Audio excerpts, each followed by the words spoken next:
God. Bear with me 1 second, Israel. Bear with us 1 second. I'm gonna get right up in there with you.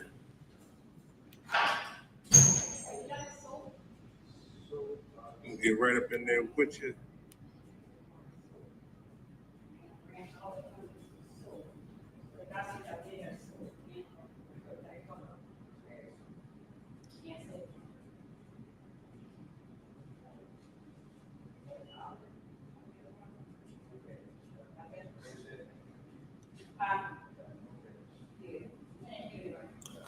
Hey, the sun.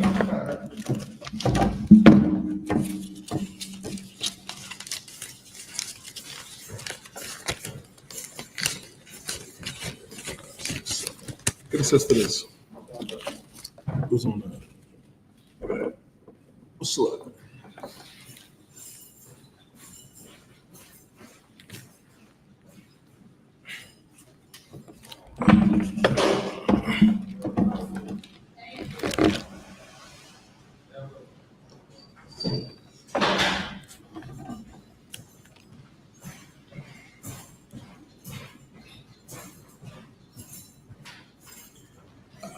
Shalom, Israel. YAHAWASHI, YAHUSHUA.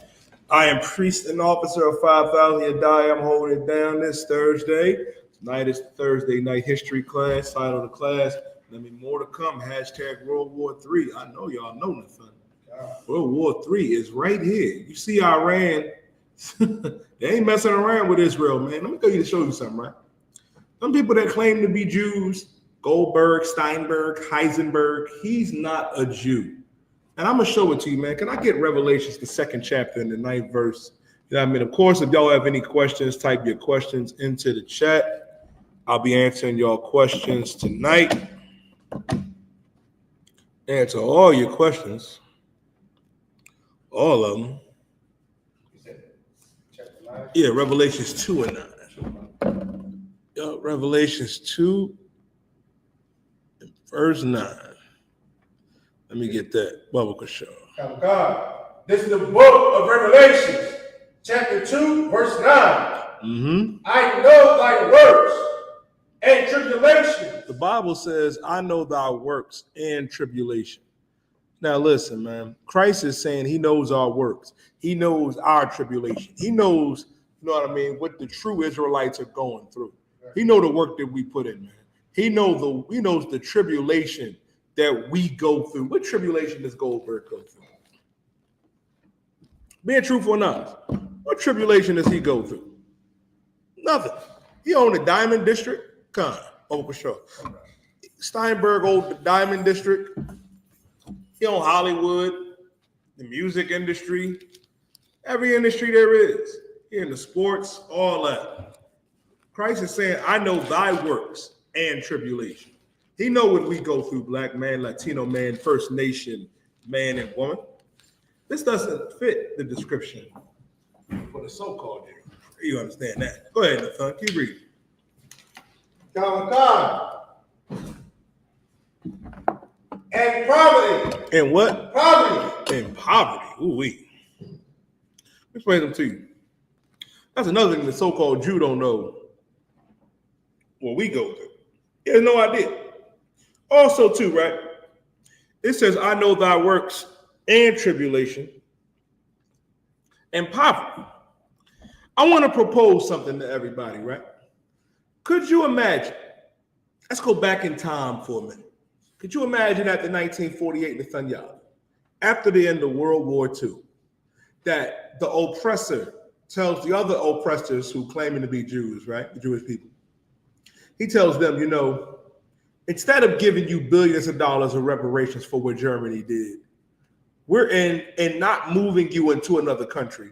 We're going to let you remain in Germany, live with the people that oppressed you, not give you billions and billions of dollars in reparations, but we're going to give you a federal holiday 80 years later.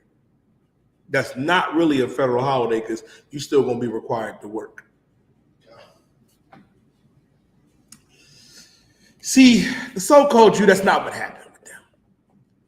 The so-called Jew who's not a Jew, but the devil that the Bible speaks of, they receive billions of dollars in reparations from America and Germany every year. Guess what? They also were placed in our land. But black man and woman, we know what real poverty is. Right. We went through over 400 years of slavery, and we still live under the foot and knee of the oppressor. We didn't get 40 acres and a mule. We don't get no type of reparations. We are actually in poverty. Right.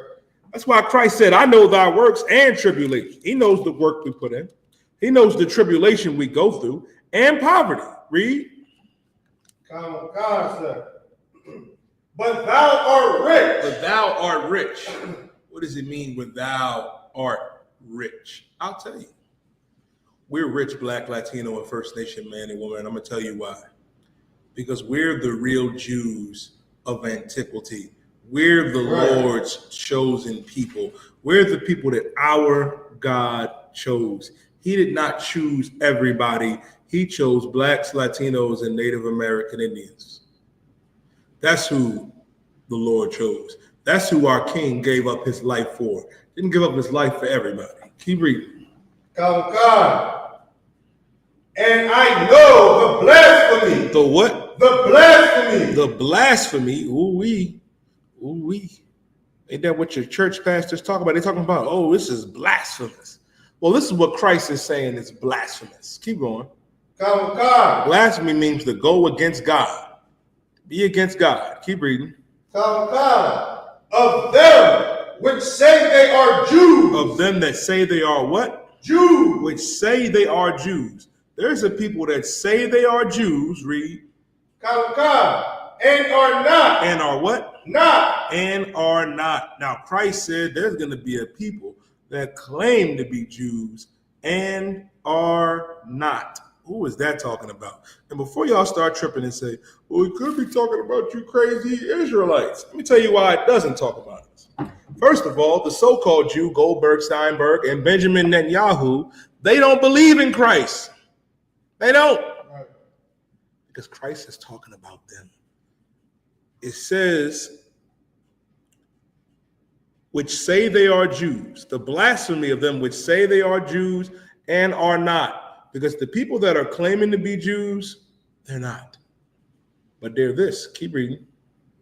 But are the synagogue of Satan. Christ called them the synagogue of Satan. Why is he calling them the synagogue of Satan? First of all, what does synagogue mean? Synagogue means chief house. Christ is calling them the chief house of Satan. That's Netanyahu. That's the people that claim to be Jews. They call themselves Jewish. Over there in the land of Israel, doing all the oppression that they put, you know what I mean, on our people and other heathens. When they was bombing the Palestinians, the smithereens, guess what? It was like, well, you know, this is our land. This is our birthright. We can do this. And the world stood up for the Palestinian, and the world still stood up for the people that claim to be Jews, the Jewish people. But who stands up for Latinos that are getting deported? Right. Who stands up for that Native American Indian man and woman? Who stands up for that black man and woman here in the Americas and the West Indian Islands and in Haiti? Who stands up for us? Right. See, that's why Christ said that we are rich, because we're the people of Christ. Christ was a Jew, and so are we, because we're the real Jews. Christ just made a distinction right here in Revelation, the 2nd chapter, in the 9th verse on who the real Jews are and who's not. Christ told us who's not a Jew. This is what Christ said. Don't get mad at me. Christ said there's a people, you know what I mean, that are claiming to be Jews and are not, but of the synagogue of Satan. You can't tell me that Yahoo is not of the synagogue of Satan. You cannot tell me in Tel Aviv before Iran started firing bombs back over there to them, were they not having one of the biggest pride parade? Let me tell you something, TikTok. I found out the other day that one of the biggest pride celebrations in the earth is over there in the Holy Land in Tel Aviv. And the Bible says, that's right, Nathan, in the Holy Land. But Leviticus 20 and 13 says that that's an abomination to the Most High. Man shouldn't be with man, woman shouldn't be with woman. But you having, you having the biggest pride parade ever. All right, let's see what you got, Ancient One. I was waiting because the contains on Satan's own offspring, the children can't nothing to do with skin color. Here's the thing. You see, y'all bring up skin color. Not one time did I bring up skin color. I didn't. You can go back in this live and in this class. Not one time did I bring it up. It's not about skin color. It's about who you are, nationality. Those people are not Jews according to the Bible. And here you go bringing about nationality. And you're right about one thing. They do have the spirit of Cain. Because what did Cain do? Cain unalived his brother because he was jealous of his brother. Oh, he did. And you know who has the spirit of Cain today? Esau. Because Esau is the so-called oppressor. The so-called oppressor, the so-called Caucasian man and woman descend from Esau. Adawam in the Hebrew, which means he is wasted away is he, a red dog. Because when Esau, let me get that. Give me a Genesis where Esau was born. Ooh-wee. It does matter. It does matter. Because how do we know to identify people? You do realize that everybody has a nationality. Everybody has an identity of what they can fall back on. The Chinese man knows he's Chinese. The Japanese man knows he's Japanese. Who are so-called blacks, Latinos, and Native American Indians? Well, according to the Bible, we're the Jews of antiquity. Also hold Jeremiah 14 and verse 2. But to show you who Esau is, that's also in the Bible. Because the oppressor is very crafty on trying to hide who he is. Because what he does, he takes on the identity of the people he conquers. How do we know that he takes on the identity of the people he conquers? He wasn't the original Roman and Greek. Those were the Pacific Islanders, the Sabians, the Polynesians and Tongans. He calls himself American. Last time I checked, you know what I mean? He came over here a little whiles ago while the first nation man and woman who was the tribe of Gad and Reuben and the Mexican who's the tribe of Issachar was here first. He steals the identity of everybody, including us. He's calling himself a Jew, but the Bible says in Revelations 2 and 9 that he's not a Jew. You got it? Go ahead, Nathan. The next verse, because I be hearing a lot of people that says that Issachar is not. I mean, the Issachar is not like that as well, stuff like that. Oh, I can prove that. Would the next verse like give like a little prophecy or something like that? Read it. Read it. And guess what? Even in that verse right there, it proves who the Issacharites are. Because let me tell you something. Who's working in those fields right now? Who's picking strawberries? Who's picking, you know what I mean, your greens? Who's picking your fruit for pennies on the dollar? Who's doing that? Who's oppressed here in America? And that's another thing that I hate too, that I've been seeing a lot of so-called Negroes do on TikTok, saying the Hispanic issue is not our issue. Nigga, it is our issue, and I'm gonna tell you why. Because they are just as oppressed as we are. The oppressor does not oppress anybody else as much as he does blacks and Latinos, and I can prove it to you. First of all, if I was to ask you who's the so-called #1 immigrant on the earth, you're probably thinking about Hispanics when it comes to America, and that's not true. Because the last time I checked, if we was to go into Chinatown with ICE, how many of the Chinese you think are actually legal? How many of the Africans you think are actually legal? How many of the East Indians you think are actually legal? Last time I checked, didn't 500,000 Ukrainians walk through the Mexican border, but 10 Mexicans can't do that? You miss me with that nonsense, and it goes to show you on how the oppressor is the devil that the Bible speaks of, man. It says that I know thy works and tribulation. You going over there to schools and trying to, you know, round up Hispanic brothers and sisters, snatching them from their parents, man. Got the riots going on in the West Coast because you're oppressing God's chosen people when you don't do that to nobody else. You don't do it to the Chinese. You don't do it to the East Indians. You don't do it to the Africans, and you don't do it to any other heathen nation. But you can do it to the children of Israel because you don't think we have protection. You about to find out. Go ahead, Nathan. God, what you're saying is so heavy, sir, too, because even when 9/11 happened, they didn't do that to none of the Abrahams. Oh, listen. Can I do you one better? Can I do you one better? Do you remember, Nathan, when they left Afghanistan? When America left Afghanistan, right, when the Taliban came out, you know what I mean? Some of their people got out on those planes and came over here. Why do you think we have new halal trucks over here in Philadelphia? That's where we at in TikTok. We in Philadelphia. We got new halal trucks, new lamb chickens, new crown fried chickens. These other nations, they can come over and eat deliciously off of us. While the children of Israel, that black, Latino, and Native American Indian, we eat the crumbs. That's why the Bible says, I know thy works and tribulation and poverty. Who's in poverty?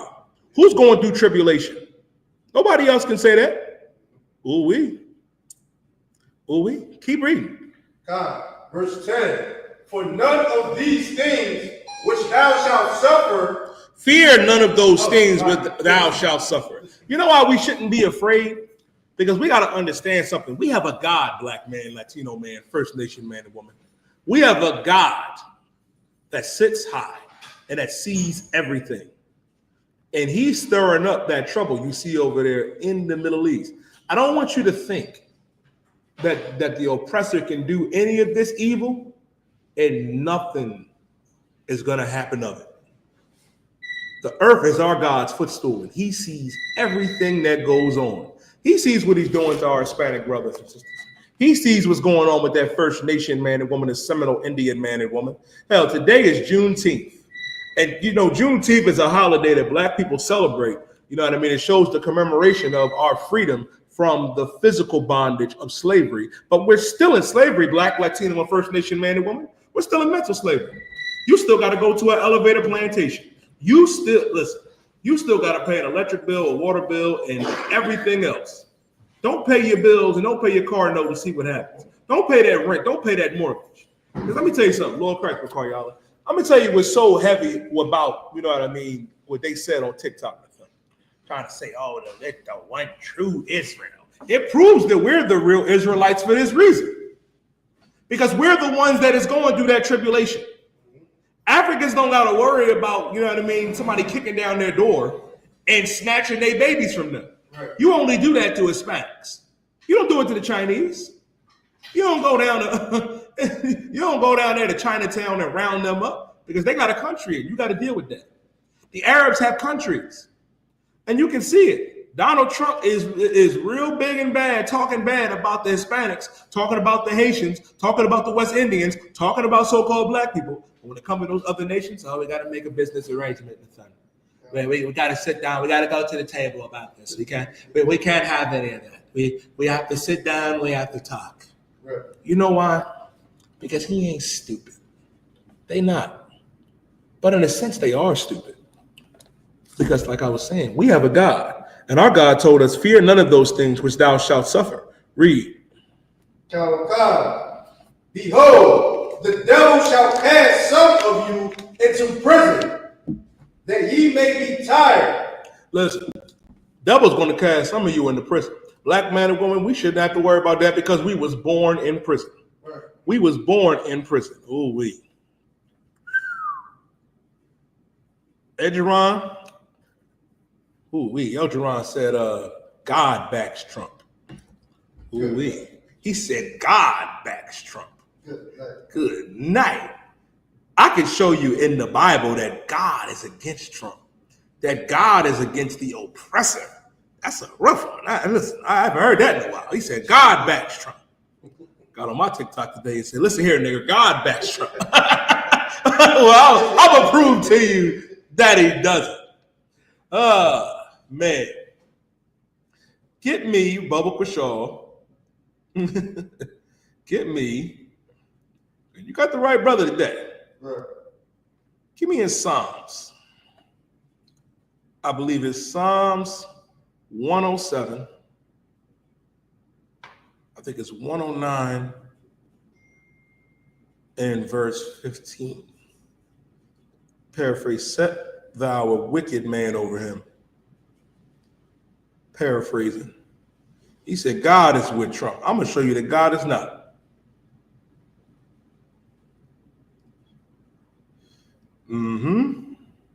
Psalms 109 and 6.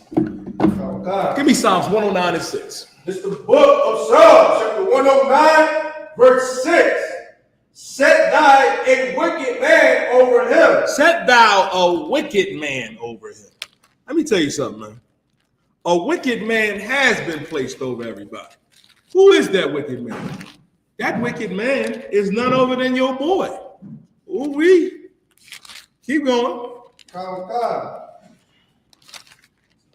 Keep reading. And let Satan stand at his right hand. And let Satan stand at his right hand. The Lord said, set thou a wicked man over him. Who's that wicked man? The oppressor. Donald Trump is that wicked man. That is over. It said Satan at his right hand. Ooh-wee. God said that wicked man. He ain't with him. And Satan is at his right hand. The Lord's name is YAHUAH, by the way. YAHUAH. And let me tell you something else about that. For you oppressors in the chat talking about God is with Trump, you dying. Did y'all hear? Do you remember when Trump was talking about the Bible and he was like, yes, I read the scriptures very often. I was in 2 Corinthians.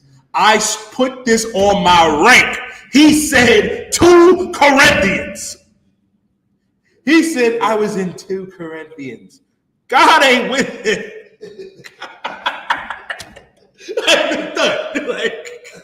Like, you know what I mean? Like, y'all MAGA people really kill y'all kill me, man. Y'all really get me, man. Because I just want to understand it. I just want to understand. Now I do understand it if you're an oppressor. If you're an oppressor, you know what I mean? Trump is great for you. Unless you're rich. If you're a poor oppressor, which I am, I don't like to assume, but I would like to think, you know what I mean? You ain't, you know, you a loser in this country. But go ahead, Nathan. They mean that their God's with Donald Trump. Listen, that's right. Not the God of Israel. Man, listen, their God is with him. Their God is Satan. God. That's their God. But the Lord says, set thou a wicked man over him, and let Satan be at his right hand. Satan is at his right hand. And let me explain something to you. And that's why I'm glad we get to go over the characteristics and show you who Esau is. Because they don't understand it. Go ahead, Nathan. Go to Genesis Biblical Show. When Esau was born, I'm going to show you who Esau is, the oppressor. And I'm going to show you his characteristics. This is the book of Genesis, chapter 25, verse 21. And Isaac entreated the Lord. And Isaac entreated the Lord, you know what I mean, for his wife. Because, you know what I mean, she was happy, she was pregnant. Keep going. Well, she was trying to get pregnant at this time. Keep going. And Marmode, I don't know what's wrong with him, man. I don't know what's wrong with him. He drunk on America. He bought into that Donald Trump Kool-Aid. It's a lot here. Keep going. For his wife, because she was barren. And the Lord was intrigued of him. And Rebekah, his wife, conceived. Now, Rebekah, his wife, conceived. Ooh-wee. Conceived. Keep going. Verse 22. And the children struggled together within her. And the children struggled together within her. Now, Isaac entreated, you know what I mean, for Rebekah, his wife, to the Lord. And now Rebekah is pregnant. The Lord heard it, and now Rebekah is pregnant, you know what I mean? And now it's a struggle going within her womb. Keep going. And she said, if it be so, why am I thus? And she went to inquire of the Lord. Now she went to go inquire of the Lord. She went to inquire of the Most High. Isaac ain't even know nothing about this part. She went to go inquire to see what's going on. Keep going. Verse 23. And the Lord said unto her, 2 nations are in thy womb. 2 nations are in thy womb. Good night. He said he's saying he Choctaw, Nathaniel. I got a hard time believing that. I got a hard time believing you a Gadite talking like this. I know it's some Uncle Tom. I know it's some Uncle Toms and Uncle Tomases and Uncle Tomahawks. I ain't never met an Uncle Tomahawk before, but I'm not saying that they not out here. I got a hard time believing that. If you a First Nation man and you with Trump, you a damn fool. Right. And you are a disgrace and a shame to every First Nation, every Seminole Indian, every Hispanic and Black man and woman. Right. You are a disgrace to humanity. Slovakia. Keep going.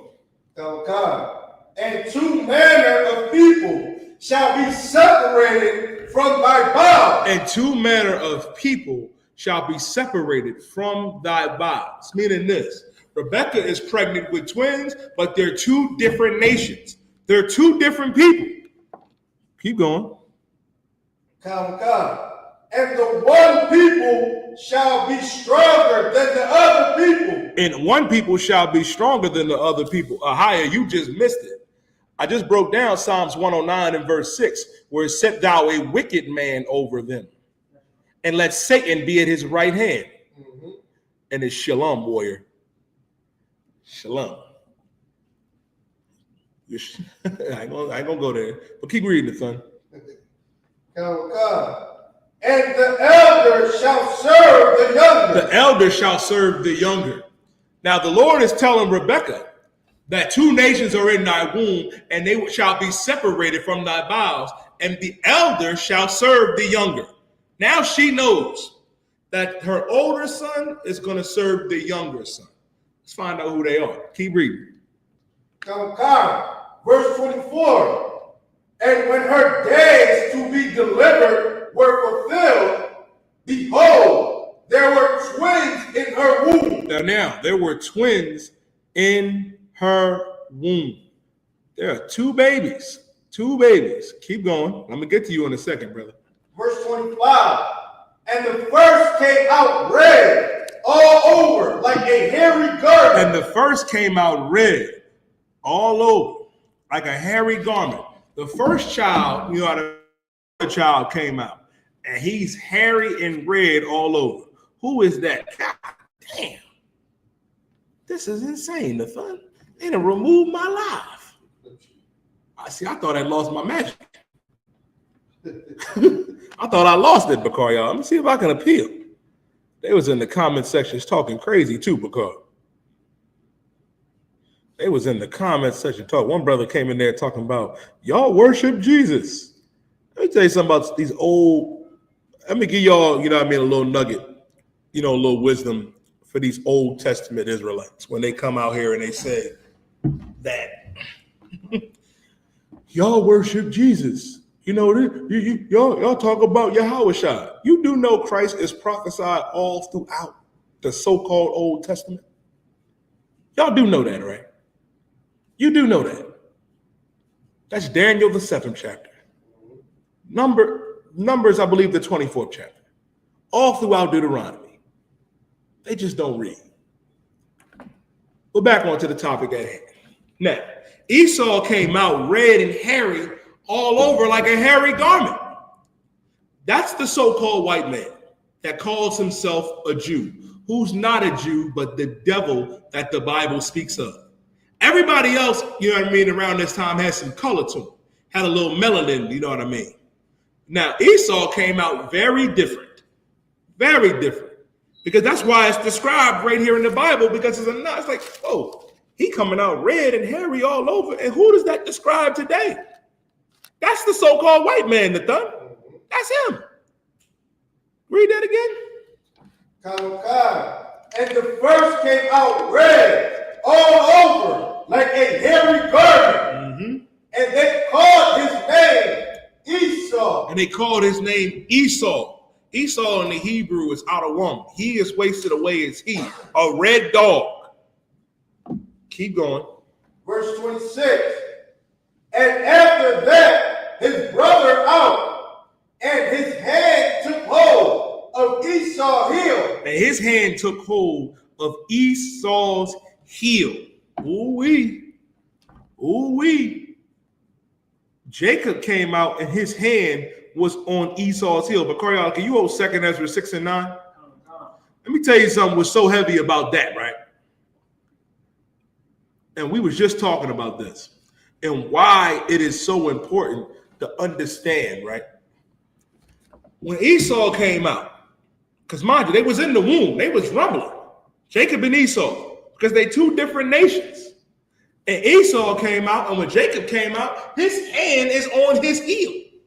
It's on his heel, like, no, man, get back here. I ain't done with you yet. Stay where you at, Nathan. Go ahead, Bakar. Read what you got. The book of 2nd Ezra, chapter 2, verse 6. 6 and 9, Salaki. Chapter 6, verse 9. For Esau is the end of the world. Esau is the end of the world. He's the end of the world. His kingdom is coming to an end. You can see it. You can't tell what's going on right now. Donald Trump is scrambling right now. Elon Musk is feeding right now because he running low on ketamine. He going on rants still to this day, because he on Twitter going off, going through withdrawals. You see what Russia and the Ukraine still raging on. You see Iran going at it with Israel, firing back at Netanyahu. Netanyahu had to be like, yo, go and land in Greece. I ain't trying to go over that Iron Dome. Can I be calling with y'all for a second? That Iron Dome does not work. I was just talking to a Bun and Marab about that shit the other day. Every time I see this Iron Dome, Bakar, it is getting blown to smithereens. Sounded to me like a waste of money. A big way. Could have gave that money to us.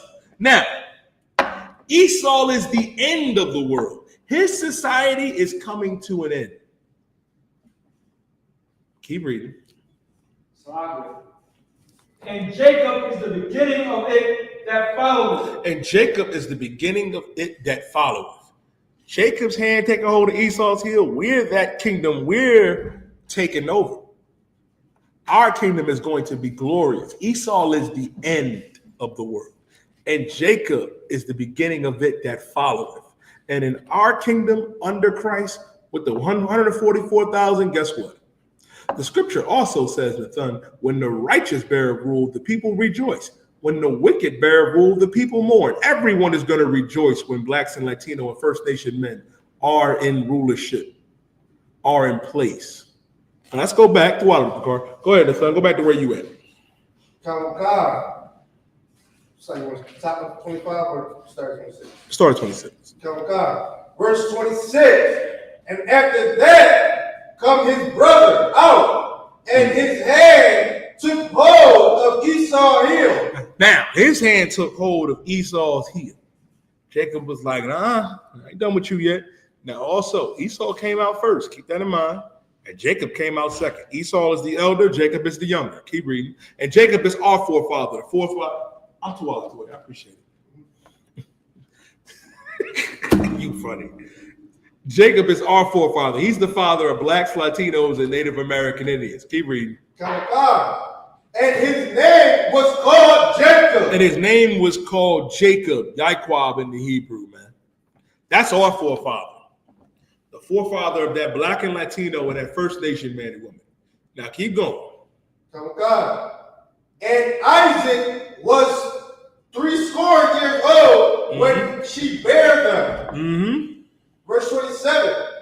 And the boys grew. And they grew up. And Esau was a cunning hunter. Esau was a what? Cunning hunter. Esau was a cunning hunter. Let me tell you something about Esau, right? Esau has always been a cunning hunter. That is who he is. Esau is the man that douses himself in giraffe piss, deer piss, bear piss, and he's rolling around in the wilderness somewhere, killing everything. Everything. I was watching this documentary on Netflix. Esau was in a tree. I didn't even know he was in the tree. That's how well he was camouflaged. And he was like, look at that. A turkey walked past. Now, mind you, a turkey is lawful. Turkey walks past, you know what I mean, other little birds that's lawful. He said, look how majestic and beautiful they are. I'm going to let them live. And I was like, wait a minute. He said he was hungry. You know what he did? He pulled that sniper rifle out. He shot this black bear it looked like this black bear was in Georgia and he was in South Carolina. He shot that black bear, blew his brains out, tumbled down the mountain. He went down there, cut the bear up, and made bear steaks. I said, well, goddamn. Esau is a cunning hunter. He was looking for big game. And bear is unlawful, by the way, too. And he should understand something. Bear is unlawful. He's such an evil bastard. The animal that was lawful that walked past, he let that go. He said, I don't want that. The Lord said, that's good to eat. No, I want that right there. I want the motherfucker to eat me. And God, he's always been a cunning hunter. Whose face is on the hunting magazines? Who goes helicopter hunting in Alaska? Come Come on now. Who goes whale hunting? Listen, they get on a boat and they go out there and kill whales, killing the whale. They didn't want to tell us, you know what I mean, that we can't have plastic in Philadelphia. Okay, go ahead. Kind of, if I could. So some of them actually be in the ocean with the rifle killing like sharks and things like that. Yeah. Brother, like I seen him go in the swamp, right? I'm like, what the hell is he doing? He went and put mud on his face and covered himself alongside of the trail of the swamp. And he pop out and he catching like fish, you know what I mean? And like bare hand. I said, this man is out here cunning. Esau has always been a cunning hunter. And you know who's at the top of his list that he hunts? Me and you. Right. Me and you. That's why it's very interesting. Like when you watch movies like The Predator, I'm trying to tell you something. Esau is the real predator. He's the real predator. He's the real super predator on the earth. Bill Clinton and Hillary Clinton and Joe Biden had it wrong. They make it seem like blacks and Latinos are the super predator. No, you're the super predator. That thing with the dreadlocks, you hunt him from outer space. And I need you to understand that. If the dinosaurs you see in Jurassic Park were real, they would not be here because Esau would round them all up. I need you to understand that. Keep reading. Sir. Verse 27. That's right. A man of the field. A man of the field. He's a man of the field. You should see some of the stuff Esau be doing out there in the wilderness in the field. You ever watch them Survivor shows out? Where they drop you off in Alaska. I was watching that shit in the thunder with my red. He dropped Esau out in Alaska with polar bears. When him and just drop him off in his drawers. And then they said we're gonna come back 3 days later. He done killed and skinned a polar bear. He got polar bear steaks. You know what I mean? Made fur out the skin. You know what I mean? That's just who they are. That is who they are. He's a man of the field. He's always been like that. If he gets, listen, you know, we like to sit in the crib with our ribs, you know what I mean, with the kids, chilling, listening to music, playing the game. Esau like to be outside killing and abusing everything. And you can forget about what he do to them animals. Right. Oh, man, I got some stories to tell you. I used to talk to some older brothers at my slavery that was in the military. And they said Esau go out there with them sheep and them goats and them cows because, you know, they got private parts similar to human women. And all you hear is screams out there from them animals. And I'm just like, boy, Esau is disgusting. Listen, man, they was telling me that. I don't know if I should call Peter or General Muhammad or call the police. have them all in a three-way call. Right. But Esau has always been a man of the field. Keep reading. God. And Jacob was a plain man. Jacob was a plain man. Come on, man. Like, does that need to be broken down? Jacob was a plain brother. Jacob, and I could only imagine the thing. I could literally only imagine how Esau was. Our forefather Jacob sitting in the tent, sitting in the crib, and he look out the window. He just like, look at Esau. Look at him. I'm in here with the women chilling. You know what I mean? We in here, you know, talking it up. And he out here just doing whatever. That's the difference in us. That's our characteristics. Esau would rather be out there, you know, duck hunting, unaliving all the ducks and all the animals in the woods while we sitting in the crib chilling. Keep going. Dwelling in tents. Verse 28. And Isaac loved Esau because he did eat of his venison. Now, Isaac loved Esau. He did. Of course he loved his son. It was his son. Because Esau, when he would go out there and he would hunt lawful meat, he'd go out there and get that elk, that moose, you know what I mean? And that's good too, man. Elk and moose is lawful. And deer, it's lawful meat. You know, he'd bring that home for Isaac, and he loved him for that. Keep going. Oh, God. But Rebekah loved Jacob. Rebekah loved Jacob. Not to say that Rebekah didn't love Esau because that was also her son. But she favored Jacob a little bit more because you got to understand. The Lord told her, and Isaac knew nothing about it when she went back to the Lord, that the elder shall serve the younger. Jacob is the one that's going to inherit. Keep going. Verse 29. Now we're going to get to the meat of it. And Jacob side pottage Mm-hmm. And Esau came from the field and was faint. Now, I want you to imagine something. Jacob is making stew. When it says he sawed pottage, Jacob is making stew. You know what I mean? And you know, stew takes a long time to make. I mean, my rib made stew one time, and it took damn near 8 hours. And I'm sitting here like, God damn. I'm exaggerating, of course, but it did take a good 4 hours to think. Right. It take a while to make stew. Now, Jacob making stew. Now, Esau is coming back from the field, and he faint. He tired. What he was doing out there in the field, Lord knows, and I don't want to know. Keep going. Oh, God. And Esau said to Jacob, feed me, I pray thee, that the same red pottage. Now, Esau come up like, yo, man, I'm hungry. Let me get that pottage you making right now. I'll take it right now like that. Now, mind you, Jacob had just started making the pottage, so the meat is bloody. The meat is still bleeding. And Esau coming up like, yo, feed me, man. Let me get that right there. And Jacob like, what? First of all, that's unlawful. And I want to explain something to everybody out there, too, because I was talking about this the other day. The law, statutes, and commandments have always been here. What do I mean by that?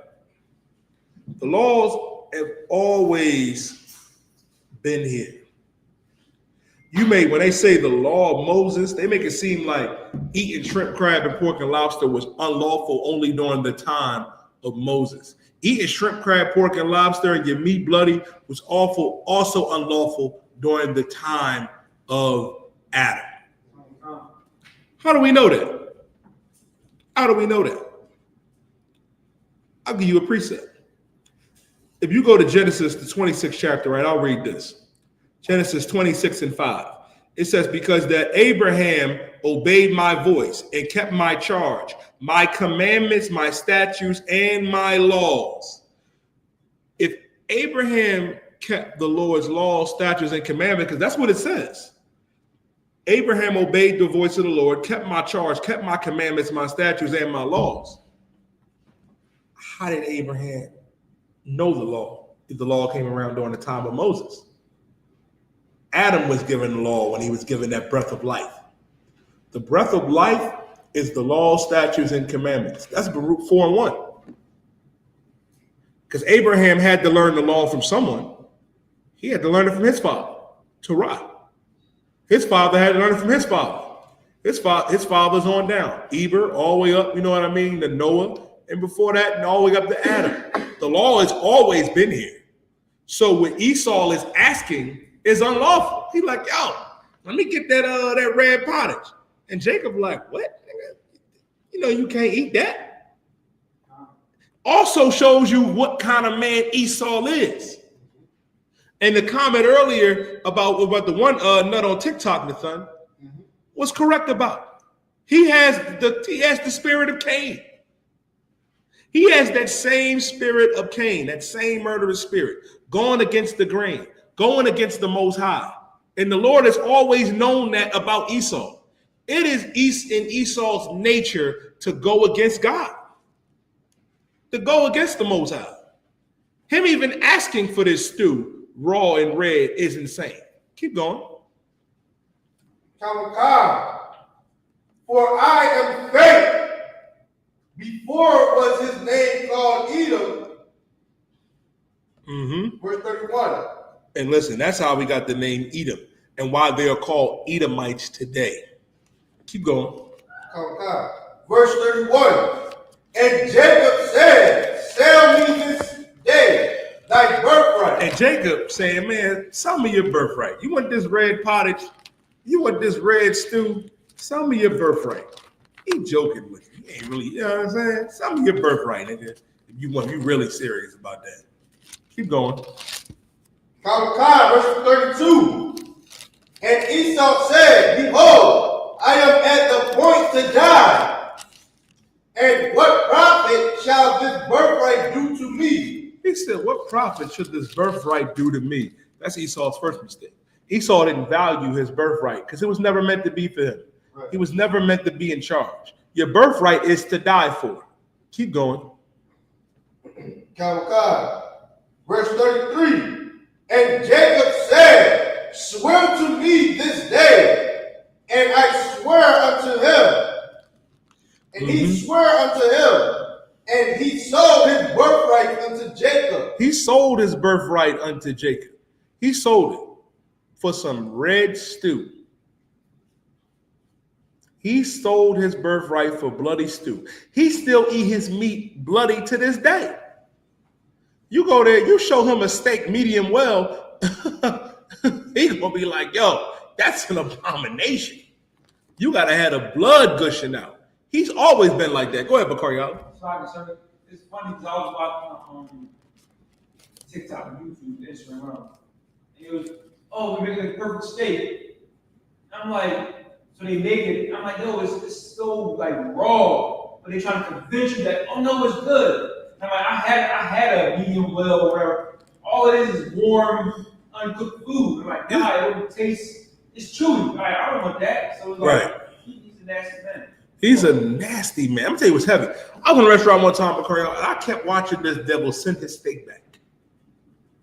And I'm gonna tell you something on how crazy this sequence was. He kept sending his steak back, and the chef had to come out and say, yo, this is rare. Like this, you can see the blood. It's blue. And he said, no, man, it's too bright. He said, no, wait. He said, you want me to get a blowtorch and steam it on both sides for a few seconds? I said, that's perfect. I said, he don't even want it on the grill. He didn't want it on the grill. He said, steam it with the blowtorch on each side for a few seconds to get a little brown. And then I was like, whoo, that's a rough one to done. Right. That's how he eat it to this day. The Bible shows you who he is. Keep going. Go ahead, Nathan. And if I could too, I'm pretty sure we all experienced this. That's how you know we Jacob, because I remember we like coming in from being outside down there all day, doing whatever doing what kids do, running the streets, playing basketball, football, getting beat, you come in the house. Just like how Esau described himself, half faint, like he about to pass out. You know what I mean? And your mom never was just like, oh, take this, just get water, sit down. You know what I mean? And we was never given that. It just never sit right with us, I guess. Like it never, and you know why it didn't sit right?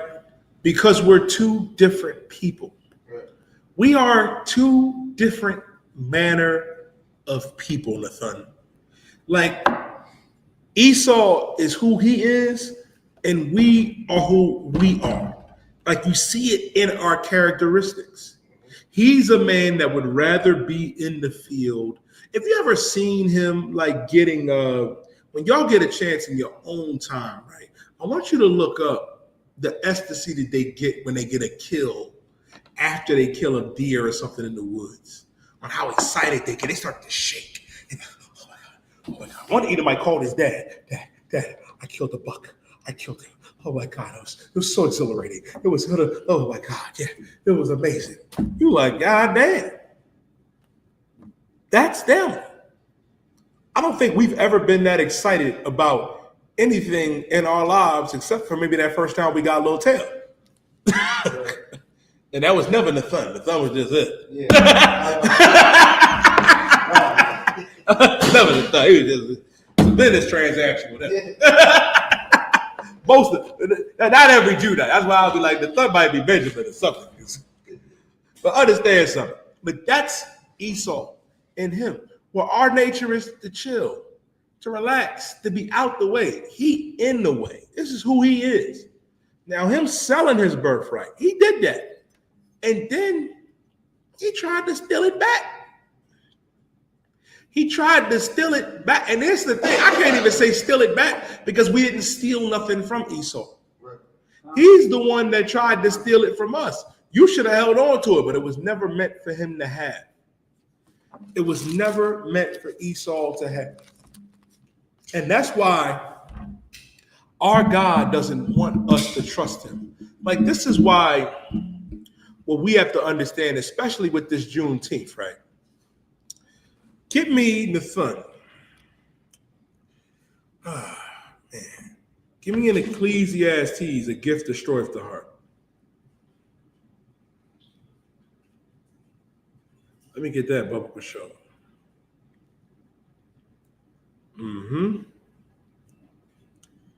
Give me Ecclesiastes 7:7. Because our people today got around today and was like, you know, celebrating Juneteenth to commemorate, you know what I mean, when we got let go out of captivity, out of slavery, when the physical chains came off. But here's the problem, black man and woman. We're still in captivity. We're still in slavery. How do you know? Could you imagine going up to the Palestinian YAHUWAH and say, we're going to free you from Benjamin Netanyahu, but you're still going to live under Benjamin Netanyahu. You're not going to get reparations for the lives and buildings and businesses that you lost. We're going to give you a day out of the year and make it federal. The Palestinians will look at you like that's an insult. Why are we not looking at Juneteenth as an insult? We're still in the land of our captors. We're still in slavery. You still have to pay their electric bill, their water bill, your rent, that mortgage, that car note, and we did not get that 40 acres and a mule. I was reading a story earlier, Bakar, about a brother that paid $5,000 for a lot, and it turns out he didn't just own the lot; he actually owned that little community, and they're trying to take it back from him. And I'm like, God damn, the oppressor is the devil that the Bible speaks of. We are owed that and so much more for what has happened. Read what you got, Nathan. This is the book of Ecclesiastes, chapter 7, verse 7. Go ahead. Surely oppression make a wise man mad. Oppression should make a wise man mad. We should be insulted by the notion of the Juneteenth holiday. And you know what I'm really sad about, Bakar? All the black people that were celebrating Juneteenth today, I'm willing to wager that you are going to celebrate the 4th of July as well. You are going to be out there. I better not see you in the red, white, and blue. The red, white, and blue matching sets. I'm just saying, you seen them, Bakar, with the red, white, and blue matching set with the flag and the forces. I'm going to be looking at you like that, looking crazy. I'm just saying, it's a lot. Oppression should make a wise man mad. And they ask us all the time, well, why are you so mad? Why are you angry? Nigga, why are you not?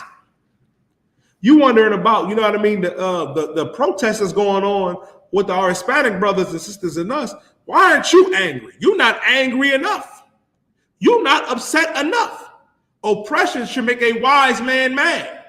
Look at Iran. Iran ain't saying we need to march. Could you imagine going over there to the Supreme Leader Ali Abu Karem Baruchi, or whatever the hell his name is? I'm gonna call him Ali Boo Boo. Go to Supreme Leader Ali Boo Boo of Iran and tell him you and your people need to march to Israel and sit down with Netanyahu and have peace while they bomb you, while they sick dogs on you. That's what we did. They're gonna look at us and say, well, y'all are fools. And it was very foolish of us to march and do all that foolishness, man. It was. If you believed in Martin Luther King's vision, you are a damn fool. Even Malcolm X. I know that hurts to hear. Y'all might think, oh, but Malcolm was a good brother. Malcolm was trying to tie us to the Arabs. Martin wanted us to be a second-class citizen to the oppressor, and Malcolm wanted us to be a second-class citizen to the Arabs, when we're first-class to our God. Surely oppression should make a wise man mad. Keep going. Come. And a gift destroys the heart. A gift destroys the heart. Now, we made Juneteenth a federal holiday. It's now a federal. Wait, that was Sleepy Joe. How could I forget about Sleepy Joe? Joe Biden said, well, you got a problem, vote between me and Trump, and you ain't black. Like, who the fuck is Joe Biden to tell us about our blackness? When you locked our fathers and uncles up for being black in the 90s, right. You and the Clintons, you said, listen, Joe Biden has had his name on every minor and major crime bill since 1971. Since 71. All of his politician life, he's been against blacks and Latinos and Native American Indians and actively for it. Actively for it. But because he gave us Juneteenth, wait a minute, didn't the Sodomites, they got a month? They got funding? Wait a minute. The Asians, Stop Asian Hate, they got funding. They got bills passed. What got passed for blacks and Latinos? Juneteenth, y'all. Some of us still had to slave today. I'm pretty sure most of us still had to go to that elevator plantation today. A gift destroyeth the heart. That is no different than if you are in an abusive relationship with your woman. Let's say you are an evil nigga out of a Tyler Perry movie. We're gonna talk about that too, because I ain't forget. We're gonna talk about that too. You the wicked bald head nigga in the Tyler Perry movie, right? That beat his woman for breathing air. But then you turn around and give her a gift and she love him again. A gift destroys the heart.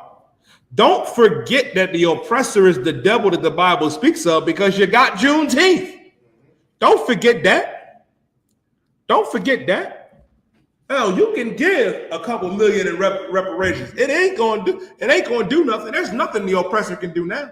There's not enough money that you can give. There's not enough land you can give. You have to give back what you stole and pay what you owe. And guess what that is? You got to pay with your lives and your servitude. You do. That's Revelations 9 and 13 and 14. But the oppressor is so slick, the son. Give me Psalm 55 and 21. He's so slick. He's so slick. You believe everything that he said. You got it, boy? Most High Christ. Yep. The book of Psalms, chapter 55, verse 21. The words of his mouth were smoother than butter, but war was in his heart. The words of his mouth were smoother than butter. Oh, he can talk a good game. He can talk a real good game, but war was in his heart. War was in his mind. When Joe Biden was running, oh man, he was trying to appeal to black people. Donald Trump was trying to appeal to black people. Their words are smoother than butter. And Trump run on the premise of, black community, what do you have to lose? When I get in office, we're going to have new black jobs. Like, what the fuck is a black job, Bacario? Yeah, what's a black? Well, we're gonna have new black jobs. You don't gotta worry about you don't gotta worry about that no more. You're gonna be in the fields. You're gonna be plenty of oranges for you to pick. Good night. Like, what is a black job? I'll tell you what a black job is. A real black job is being a priest and officer in the school. A real Latino job is being a real priest and officer in the U.P.K. A real First Nation job is to be a priest and officer here.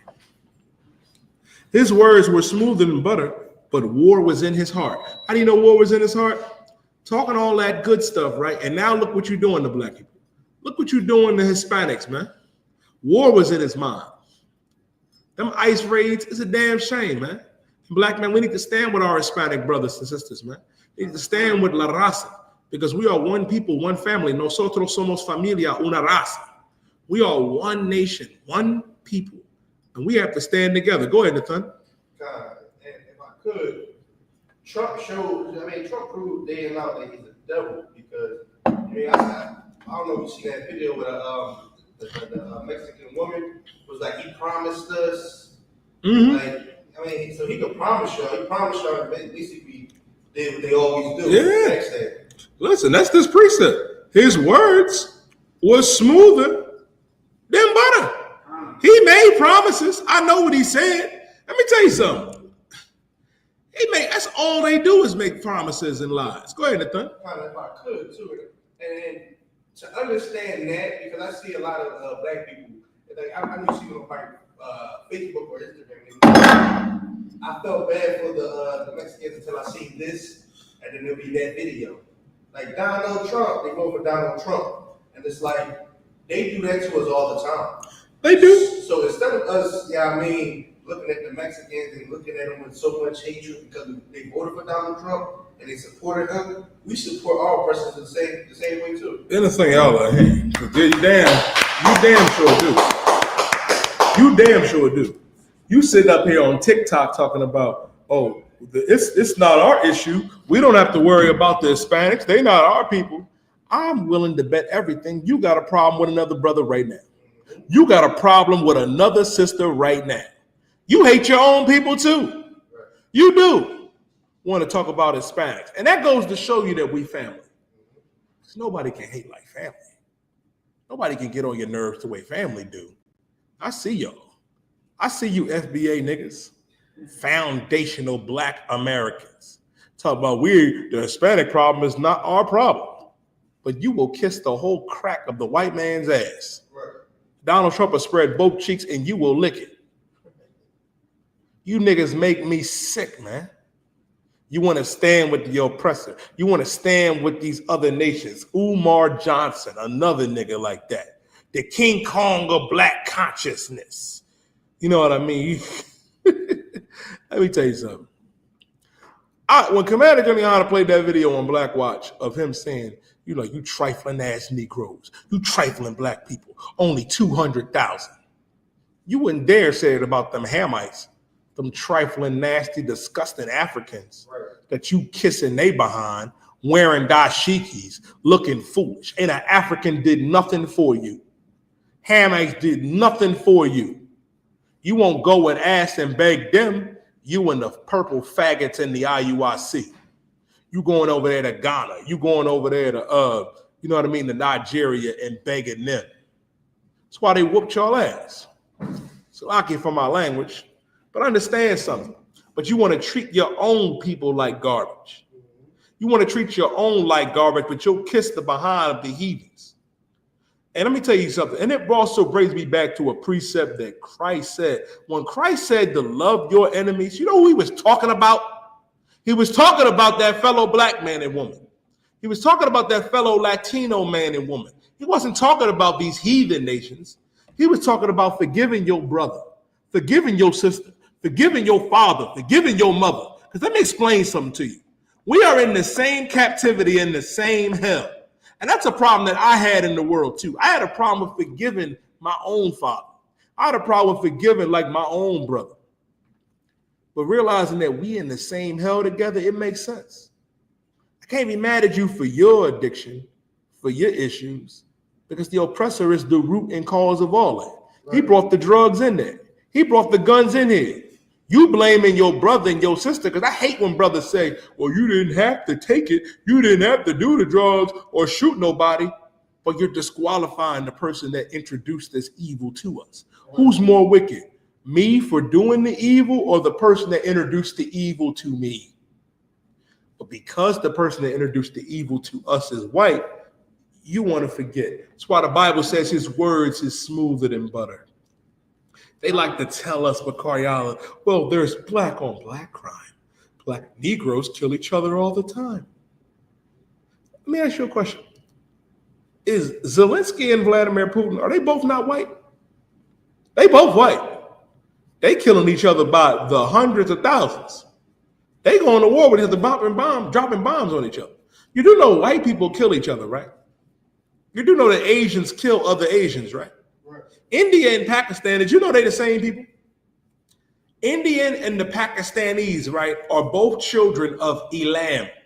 They're the same race of people, and they're bombing each other right now. So miss me with the nonsense of, well, black people kill other black people, Hispanic kill other Hispanic people. The difference is our God gave us laws against that we are required to love our brother like we love ourselves. Right. That's the difference.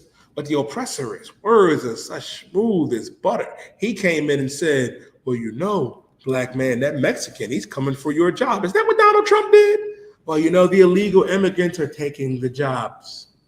No, they're not. You took their land.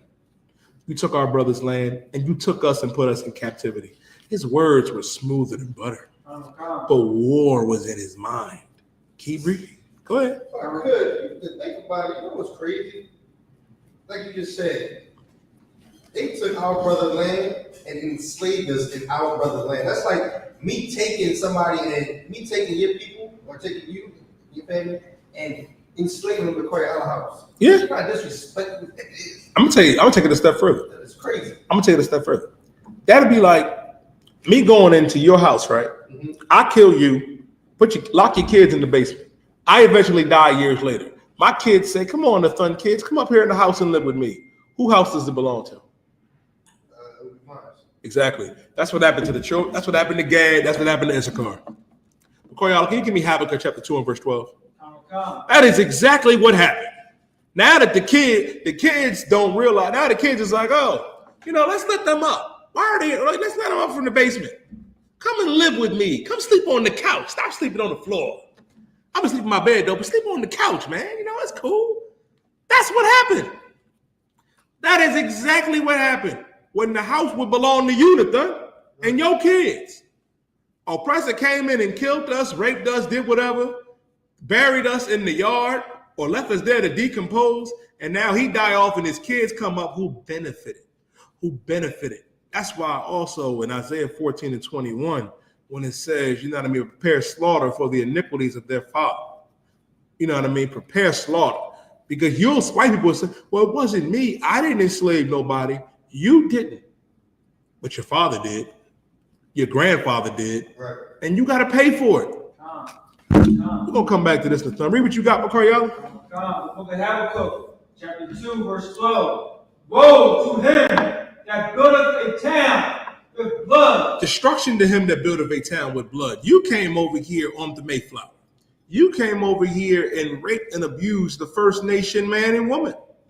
Abused our Native Indian brothers and sisters. Abused our Seminole Indian brothers and sisters. Unleashed a vicious form of biological warfare by giving them blankets and pillows filled with smallpox to their men, women, and babies. The white man is the devil that the Bible speaks of. El hombre blanco es el diablo.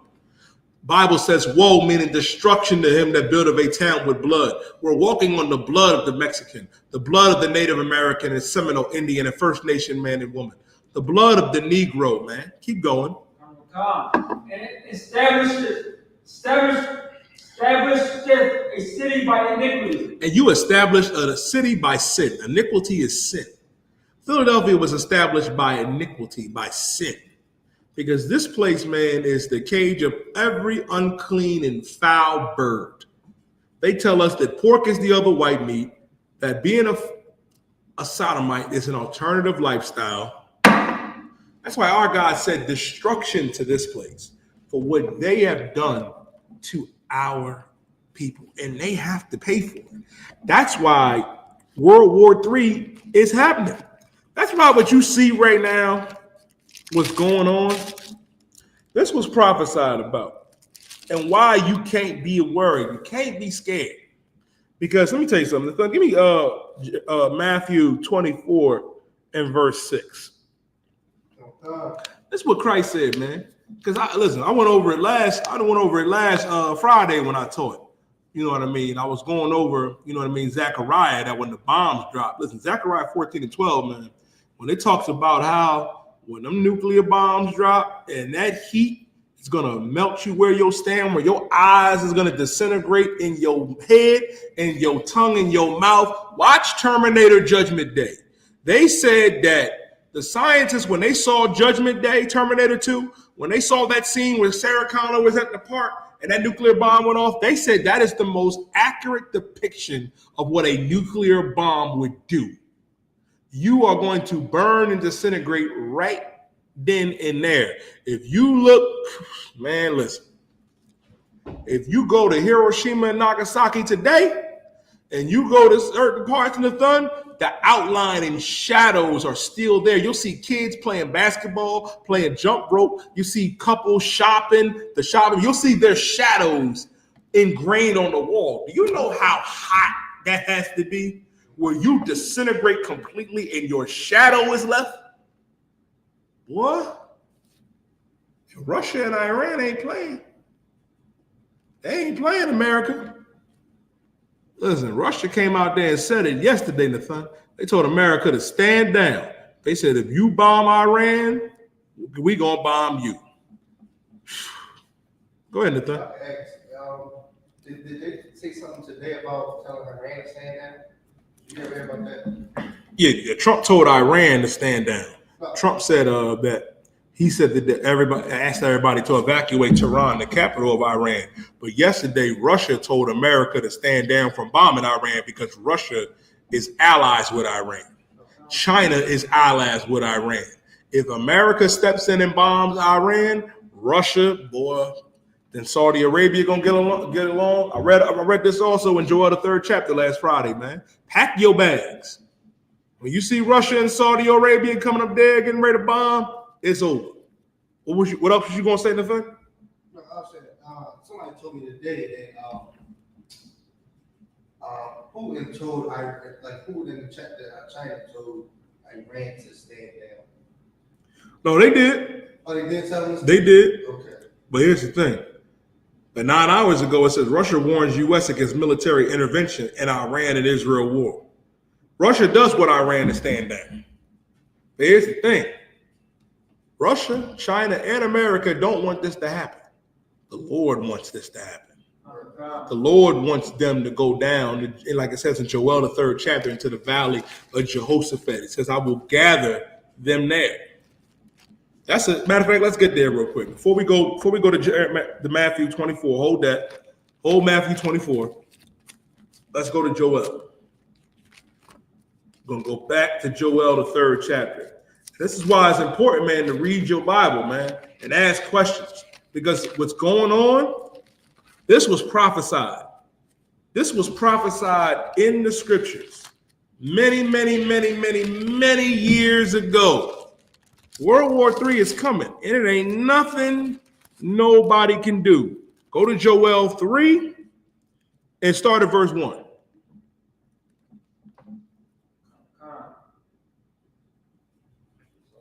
This is the book of Joel, chapter 3, verse 1. For behold, in those days and in that time, when I shall bring again the captivity of Judah and Jerusalem. The Lord said, in those days and that times, I will bring again the captivity of Jerusalem and Judah, meaning our slavery. Now, what's so important about this, we in captivity right now. Like, us being in captivity seems like it's a common trend. I went over this briefly last Friday, that when you read in Daniel, the 7th chapter, when it talks about, you know what I mean, the lion with eagle's wings, that represents the Babylonian Empire when we went into slavery there. When it talks about the bear, that was the Persian Medo Empire. The Persians today is modern day Iran. The Iranian people in Iran was Persia. And then when it talks about the leopard represented Alexander the Greek and the Greek Empire. When they took over Macedonia, when they kicked out the Japhites and they became the Greeks. And then when it talks about the 4th one that was dreadful with the iron teeth, that was talking about the Roman Empire. On how Daniel was seeing in his vision, you know what I mean, the different slaveries and captivities that Israel would be in. Babylon, Persia, Greece, and Rome, and now America. The Lord is saying that he will bring in the captivity of Judah and Jerusalem. Read verse 2. I will also gather all nations and will bring them down into the valley of Jehoshaphat. And will bring them down into the valley of Jehoshaphat. The valley of Jehoshaphat is right there in the Middle East, right there in Palestine, right there in us, right there in Iran, right there in Israel. Gather all nations. America is down there and involved. Israel is down there and involved. The Iranians are down there and involved. Russia, China, everybody has a stake of what's going on down there. Everybody has a stake. Everybody has oil tied up. Everybody has different trade and commerce. And you may think that's by a coincidence. It's not. The Lord is gathering all of these nations down there. And read on. And will plead with them. And will plead with them. The Lord is going to plead with them, and not plead with them the way he pleaded with us. Plead with them meaning he's going to make mastery of them. World War III. Keep going. Therefore my people and for my inheritance Israel. And for my people and my heritage Israel. Why? Whom they have scattered among the nations and parted my land. They have scattered among the nations and parted my land. Let me tell you what that means. We have been scattered all throughout them nations. That's why you can find an Israelite all across the earth. We were scattered over here in the Americas. Scattered. It's Israelites in Russia. It's brothers and sisters still over there. You know what I mean? On the outskirts, you know what I mean, of Israel. On the outskirts out there in Iran and Iraq. And parted my land, meaning divided my land up. Let me tell you something what you probably didn't know. That land over there, Israel, is bigger than what you say. If you look at this map right here, that ain't just Israel. That's Israel, Damascus, Turkey, Saudi Arabia, Iran, Iraq. All of that is our land.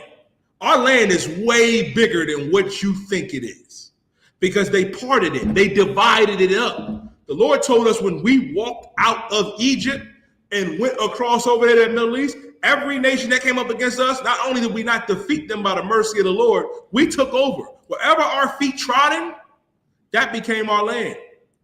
All the way up in Damascus and Turkey, all the way over there to Iran, Iraq, and even into Saudi Arabia. Our land is a lot bigger than what you think it is.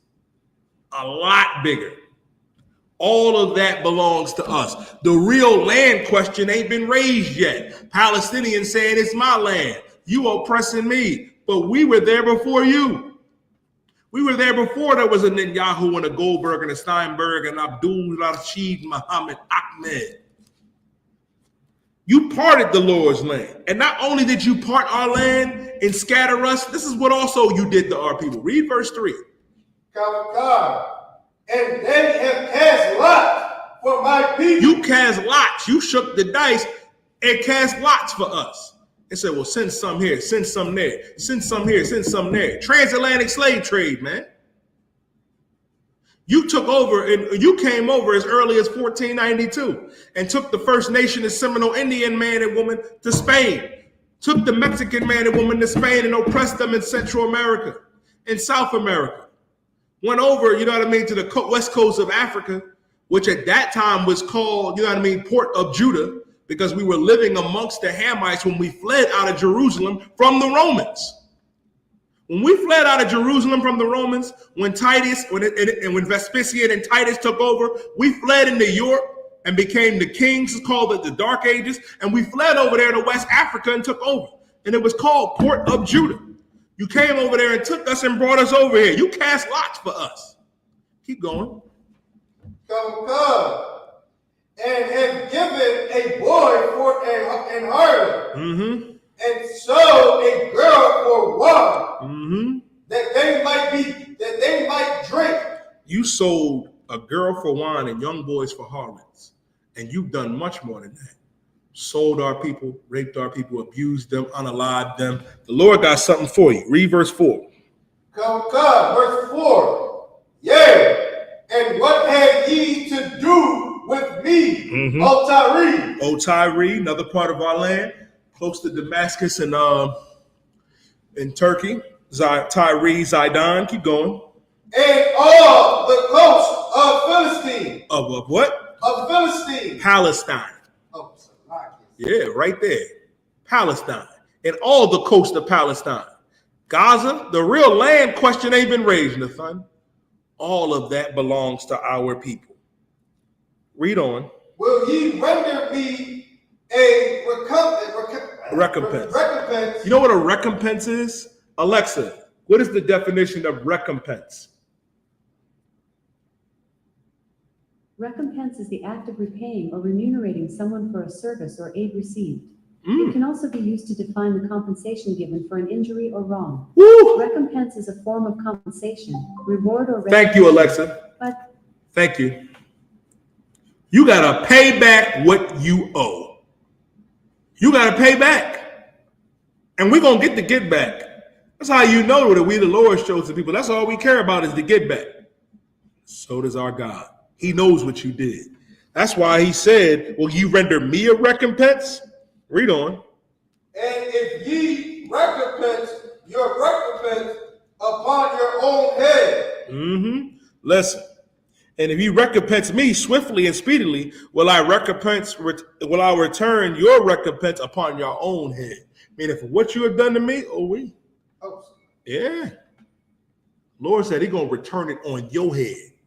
That means what you did, it's gonna come back. It's gonna come back around. Ain't that what they say? Because what goes around, comes around, and it's coming around. And listen, it says, because ye have taken my silver and my gold, you carried away unto your temples my goodly and pleasant things. You took our gold, you took our silver, they took the big gold menorah, they took everything. The thumb. But read verse 6. Now, God, verse 6, the children also of Judah and the children of Jerusalem have ye sold unto the Grecians. Who you sold it to who? The Grecians. Who are the Grecians? The Greeks sold us to the white man. That's right here in the Bible. That's right here in Joel, the 3rd chapter. About you sold the children of Judah and the children of Israel. You sold them to the Greeks. Sold us unto Alexander. Sold us unto the oppressor. Keep going. Okay. That ye might remove them far from their border. You removed us from their border. You removed us from Jerusalem. You removed us from Israel, man. That's why the Lord is gathering all these nations down there right now. Because you don't belong there. You removed us from where we are from and took us 1,000,000 miles away from where we are. And the Lord said, guess what? I got something for that. Keep reading.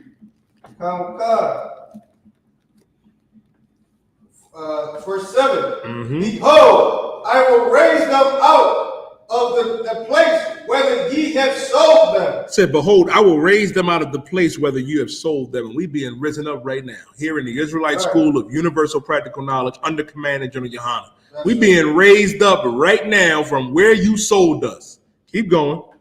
And will return your recompense upon your own head. We're going to return that recompense upon your head. Now, guess what?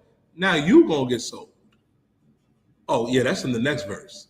Now you going to have to pay for your actions. Read verse 8. Verse 8. And I will sell your sons and your daughters. The Lord said, I will sell your sons and your daughters. Read. Into the hand of the children of Judah. Into the hand of the children of Judah. That is in the Bible. That's the real get back. They have to go into slavery. They have to go into captivity. When the Lord is done with Palestine and Israel and Iran and all these different nations, guess what?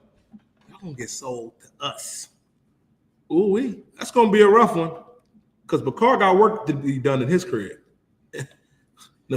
Somebody gotta watch somebody gotta raise the thousands of the Thun's badass kids.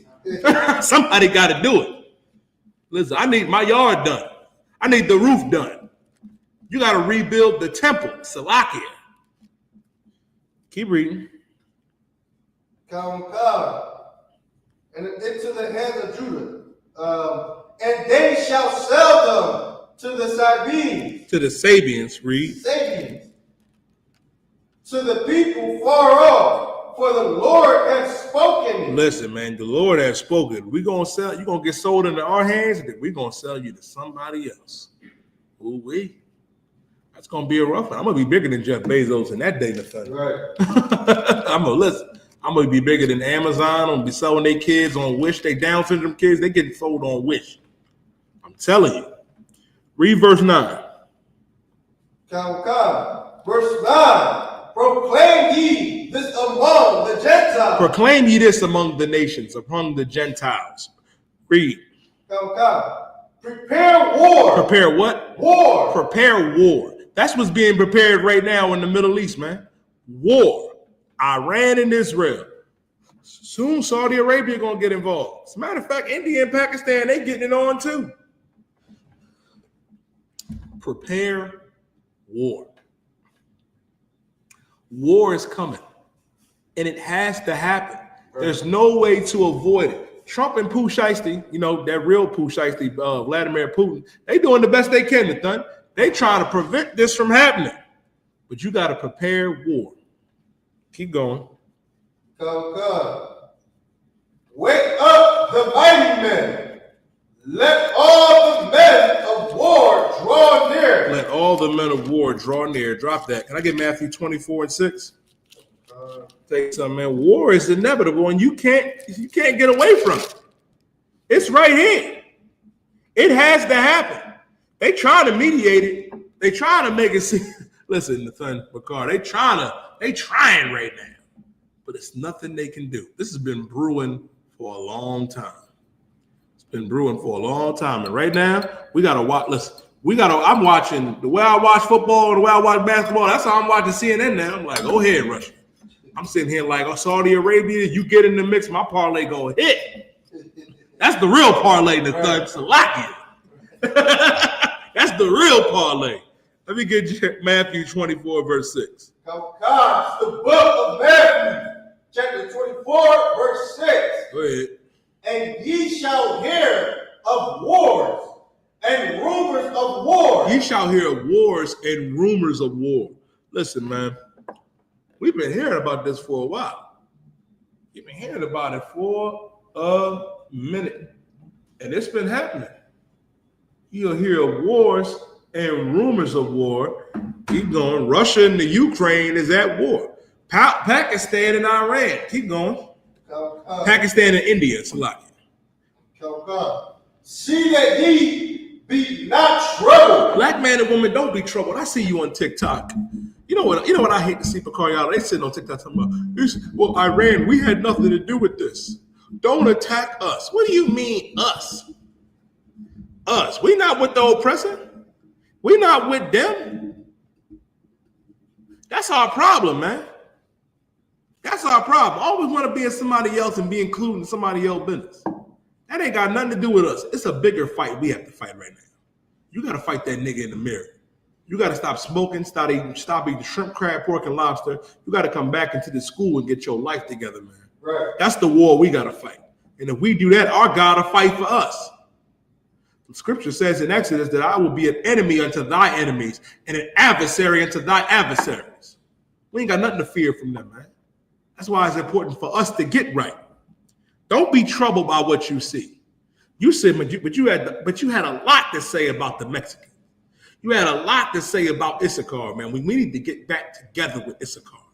We got to get back together with you know what I mean, our Hispanic brothers and sisters and our First Nation brothers and sisters.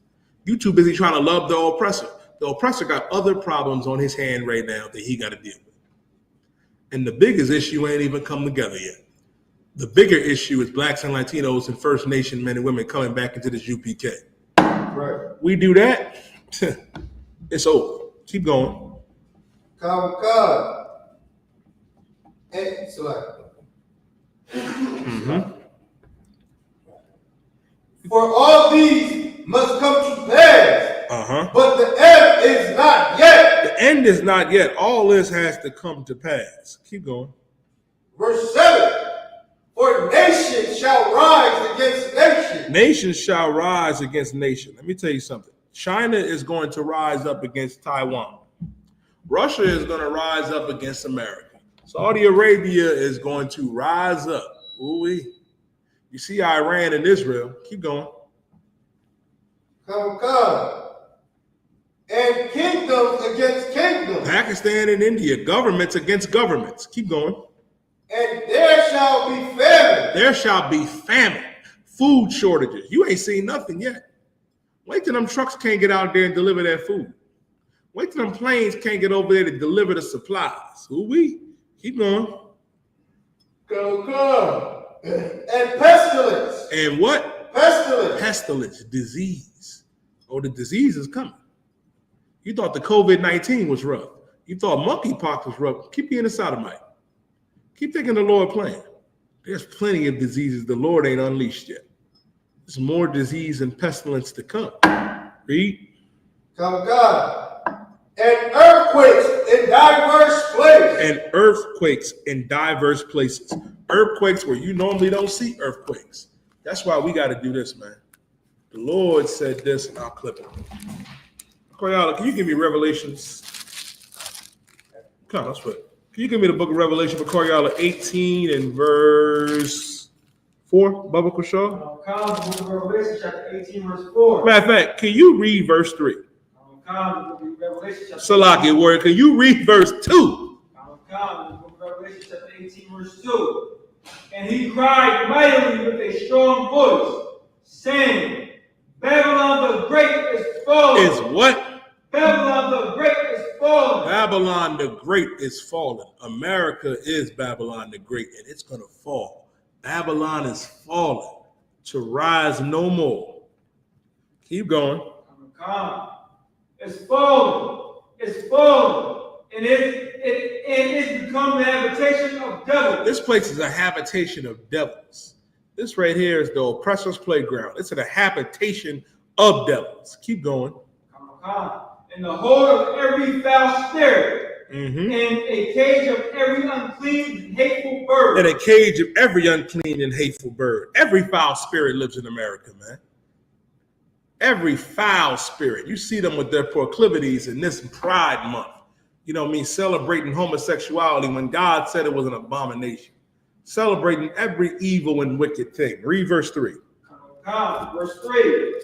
For all nations have drunk of the wine of the wrath of her fornication. Every nation has drunk of the wine and the wrath of her fornication. That's why you see Arabs, instead of wearing their dresses and them in their turbans, they wear suit and tie now. The Chinese, you know what I mean, they don't wear, you know what I mean, they SHALAM get up no more. They wear suit and tie.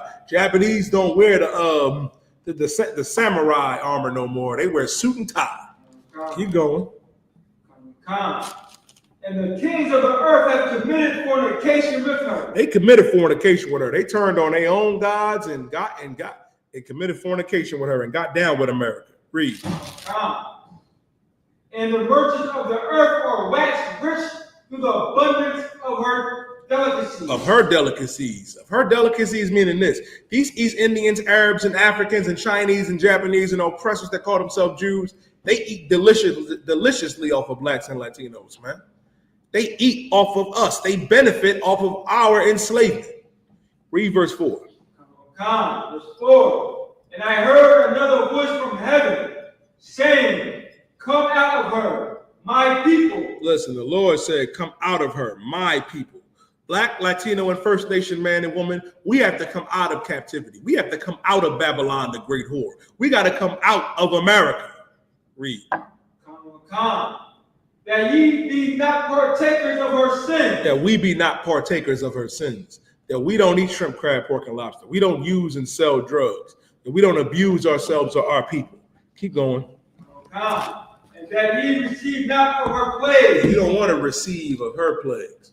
Black, Latino, and First Nation man and woman, you don't want to receive of those plagues. Our God told us in Zephaniah 2:1 to gather ourselves together, to yea, gather together, O nation not desired. Because as blacks and Latinos, we are not desired. But our God, Yahawah, desires us, man. Our King, YAHUSHA, mashiach, who the world ignorantly knows that Jesus Christ desires us. And the Israelite School of Universal Practical Knowledge, under 13 Shield Commander General YAHANNA, desires all blacks and Latinos to come out of America and to come back into the truth. With that being said, man, I'm your brother, Preaching Officer 5000 Yadai. I want to say to everybody for tuning in. With that being said, man, I'm going to tell you all to pay your tithes. Tune in to Commander General YAHANNA every Monday, Black Watch, Commander General YAHANNA, on the real Commander General YAHANNA page every Monday night, 9 p.m. to 11 p.m. Tune in to the General. And with that being said, I'm going to pass the class off to Priest and Officer of 500. Let's let y'all.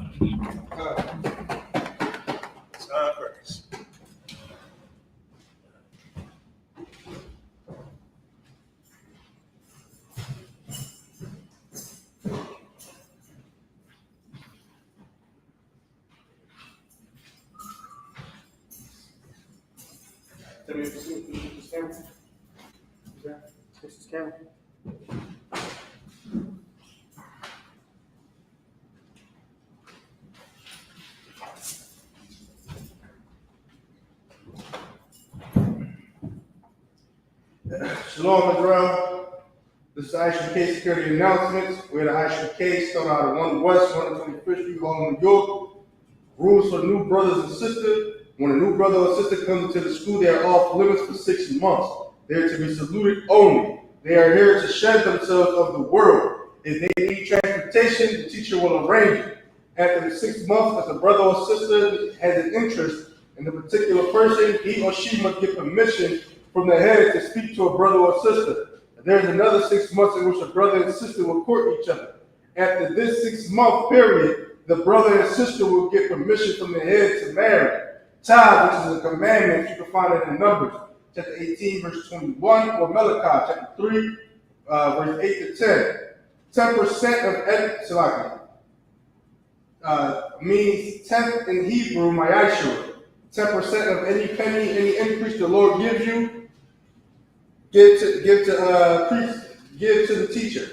Priest fund, free will offering for priests, not mandatory. Whatsoever amount you would like, upcoming holy convocations. That will be, what's that? The blowing of the trumpet? Yeah, blowing of the trumpet.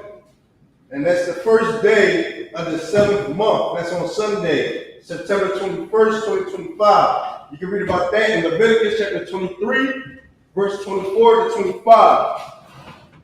Remind Akim and Abbas to check the bulletin board. If any brother wants to become a trooper in the school, start to wear all black boots, shirt, pants, and headbands with that. Men of Israel, I might you to stand. Men of Israel, we're going to give one courtesy salute. Men of Israel, I might Shabbat, I might Barak, YAHAWAH, Shimmy, Al-Shah, Thumb, Ajitah, Sar, face the sisters. Men of Israel, we're going to give one courtesy salute to the sisters. Men of Israel, I might Shabbat, I might Barak, Al-Shah, Thumb, Shimmy, Al-Shah, Ajitah,